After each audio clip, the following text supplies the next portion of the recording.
All right, Sam, there's a lot of excitement. Excitement from Giants fans after watching Jaxson Dart in the preseason. Not just Dart, but a dominant Giants preseason coming off of a big win against the Patriots in their third preseason game. So the Giants look good in the preseason. And first-round pick Jaxson Dart, he's a late first-rounder. They have two quarterbacks that they signed as veterans in Russell Wilson and Jameis Winston. This entire time, Dart is supposed to be eased in. Right. But he goes out there, completing a high percentage of his passes, looking comfortable, showing some flashes with big plays. And I think Giants fans are real excited that maybe it's Jaxson Dart's time right now. What say you? I don't think he's starting right away. I don't think he's going to be the week one starter or anything like that. I think the plan is still to kind of ease him in over the course of the season.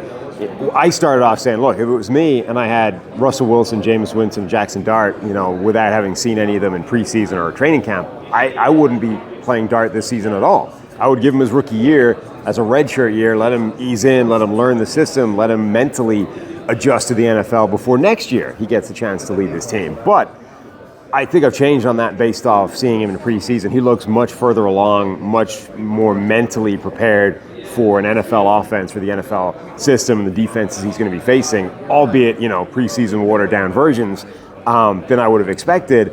And I think if and when Russell Wilson struggles, he'll be the guy off the bench, not Jameis Winston. I think they will put him in at some point. The question is just how long is that leash going to be for Russell Wilson? The warning we always give to fans, whether it was Browns fans or Shadur Sanders fans after week one, is always, not only is it the preseason, but we've seen other quarterbacks have really good success right away. And maybe we bought into it somewhere along the way, but we're older and wiser now. And we know not to do that. But Daniel Jones, another Giant, had one of the best preseason statistical performances, maybe the best rookie performance we've ever seen, 29 of 34 with multiple touchdowns. He was incredible. Zach Wilson looked ready right off the bat. So how much does the preseason matter in that sense? There's examples that go that way. Then there's examples, we always bring up Dak Prescott as a fourth rounder, immediately looking comfortable. Tony Romo has a back injury, then Dak goes out and has one of the better rookie seasons in NFL history for a quarterback. So it's not clean from just a historical perspective that if you see success from a rookie, they're immediately ready, or forget about it. We've seen other people fail. But I think the Giants have to stick to whatever their original plan was. And my point is always, whenever he's ready. The most important thing for the Giants is whenever Jaxson Dart is ready. I don't think Russell Wilson matters. I don't think Russ is the difference between, going to the NFC Championship and not. It's all about Jaxson Dart and getting this roster prepared to maybe compete this year, but really for 2026. By the way, Russell Wilson's looked pretty good in preseason so far this year as well, yes, with the starters. The offensive line has looked pretty good in preseason. And honestly, that's the biggest question mark for this offense as a whole. It's like this has been one of the worst offensive lines in football for a while. The groups look pretty good this year in preseason, at least in terms of pass protection, which is the important thing. Whether it's Wilson, whether it's Jaxson Dart, as the quarterback, you need that offensive line to hold up and at least give those guys a chance. Particularly, Wilson loves that deep ball still. You need a bit of time back there to execute that deep ball. So those are all encouraging signs.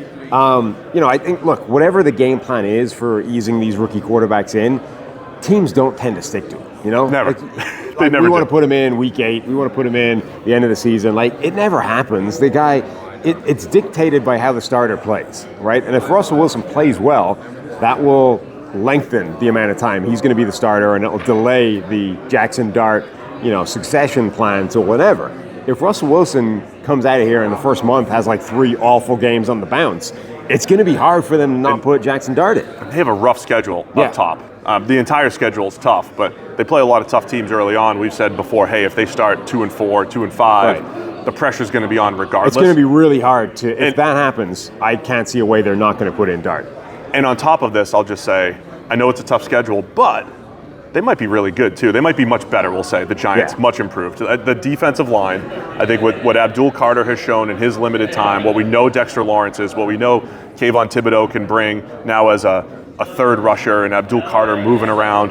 They have the horses to rush the passer up front. Abdul Carter, I think, could have a Micah Parsons-like season. I know that's, again, the easiest comp because linebacker conversion from Penn State, but he has that type of juice off the edge.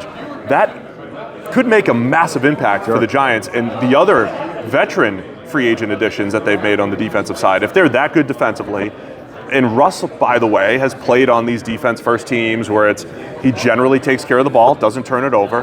He throws the deep ball. You have a Malik Neighbors. This Giants team could be really feisty, whether it's Russ or Jaxson Dart under center. Yeah, I mean, it's a tough division. You know, they have a brutal schedule. It feels like a team that might be a lot better in reality that doesn't necessarily show up in the wins and loss record, you know, in the win column. But I agree. I think this could be a significant step in the right direction. That defense in particular could be very, very good. It's preseason, it's hype season for everybody, right? But you are hearing a lot of Kayvon Thibodeau looks different this year, hype. You are hearing a lot of Abdul Carter might be the next Micah Parsons, as easy and lazy as that comp is. Like, it might be actually true. I just made it a little while ago. But people were like, this is the thing. When they're right, they're right. Like, people were comping Micah Parsons to Lawrence Taylor when he, first came into the NFL. It's like, that's lazy. It's unfair. But it might be accurate. It's not crazy now. He's that kind of good, right? Yeah. If Abdul Carter is as good as Micah Parsons says he is, that's who he's going to get comped to. And that makes a huge difference for that defense. So if the defense is really good, if the offensive line is passable, Russell Wilson can still drop those moon balls, 50 yards down the field to Malik Neighbors. Like, that might work. All right, Giants fans, let us know. Jaxson Dart, Russell Wilson, Jameis Winston. You could write in Jameis Winston. Who's going to get the start? You're going with Russ? You would play Russ? Yes. I also would play Russ, but I would up the timeline a little bit for when Jaxson Dart might be taking over for the Giants. Thanks for watching all the way to the end of our video. Check the Mic is live every Monday, Wednesday, and Thursday, so be sure to hit this subscribe button so you don't miss a thing. The all-knowing algorithm is convinced that you'll like these videos as well, and frankly, who are we to argue?